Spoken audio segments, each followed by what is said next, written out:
kabla hujahamaki unapopatwa na tatizo, jiambie mwenyewe, nimeumbwa kwa mfano wa Mungu.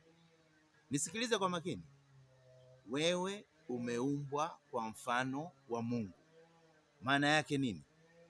Kama umeumbwa kwa mfano wa Mungu, maana yake ni kwamba DNA ya Mungu iko ndani yako.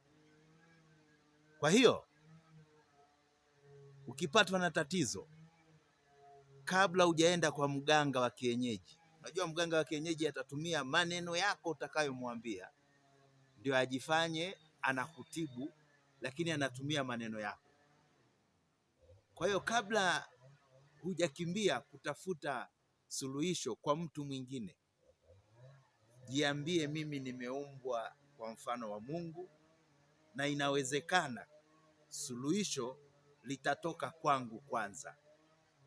Kwa hiyo kabla hujakimbia kwa mganga wa kienyeji, kabla hujakimbia kwa mhubiri mnabii ukamwambie matatizo yako, vuta hewa ndani, alafu tulie, usihamaki, don't panic. Ukipanic utajikuta umepata hasara kubwa sana. Hata kama mtoto ameumia, amevunjika mguu, don't panic. Ukipanic utaanza kukimbia hospitali, na hospitali za siku hizi ziko kimaslahi zaidi. Kwa hiyo utashangaa mtoto amevunjika mguu kwa sababu umekimbia haraka bila kujiuliza. Utaambiwa kwanza jaza fomu hapa. Hiyo fomu kulipia ni 20,000 za Tanzania ama 2,000 za Kenya. Utaambiwa baada ya kujaza hiyo fomu, tunataka kuchukua vipimo. Mtoto amevunjika mguu, tunataka kuchukua vipimo vya mkojo, tunachukua vipimo na kipimo hiki ni 100,000. Tunataka kuchukua choo yake tukapime. Yaani badala waanze kutibu mguu, wanataka kupima choo, wanataka kupima mkojo, wanataka kupima mate, wanataka kupima nywele. Na baada ya vipimo vyote hivyo unaambiwa kwanza ni 300,000 kwa ajili ya vipimo. Ndipo sasa apelekwe x-ray. Matibabu hayajaanza, yakija kuanza unaambiwa unatakiwa uache 1,000,000 hapo. Ndio maana nimekuambia umeumbwa kwa mfano wa Mungu. Tatizo likitokea, vuta hewa ndani kwanza, jiambie, mimi nimeumbwa kwa mfano wa Mungu. Alafu ukiwa umetulia, hujahamaki, hujapaniki, mwambie Mungu, nifanye nini hapa? Naweza kukuta una homa tu, kichwa kinauma. Badala utulie, unywe maji mengi ya kusaidie, na ule chakula vizuri, uwe na nguvu, mwili wako uwe na nguvu ya kupambana na huo ugonjwa. Asikudanganye mtu. Dawa tunazokunywa mahospitalini ni kusaidia tu immune system yetu iliyoumbiwa ndani, tulioumbiwa ndani na Mungu mwenyewe.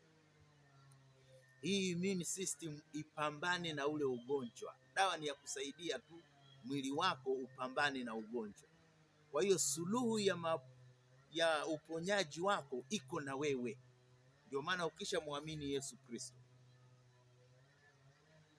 ukakiri kwamba Yesu Kristo ni Bwana, ukatubu dhambi zako, ukasamehewa, jina lako likafutwa kwenye kitabu cha hukumu, likaandikwa kwenye kitabu cha uzima, ukapewa uwezo wa kufanyika mwana wa Mungu, basi kuna mambo mengi sana utatatua, na utashangaa unaweza ukaishi miaka 40 hujakanyaga hospitali, hujui kitanda cha hospitali kikoje. Ni kwa sababu una activate ile DNA ya Mungu ndani yako, inakusaidia mambo mengi sana. Juzi hapa mmeona wahubiri walio panic wakasema tumepanic, tunaona yule mhubiri kutoka sehemu fulani alitulaani. Ile kupaniki kwao tu sasa hivi wanalipa gharama kubwa sana. Kuna wengi baada ya mhubiri huyo kuondoka Afrika, akaunti za makanisa yao zitakuwa zimefungwa, pesa zote watakuwa withdraw, wamempatia huyu mhubiri, na kwa sababu yeye ndio mkali wao, ndiye aliyowafundisha kuzichukua kwa ujanja kwa washirika, basi yule mkali amekuja, mwalimu wao amekuja, anazichukua nyingi sana. Kuna mmoja amesema anamtumia dola 100,000, dola 100,000 dollars, amezikusanya kwa watu hapa Afrika, akitumia mbinu aliyojifunza kwa huyo huyo mhubiri.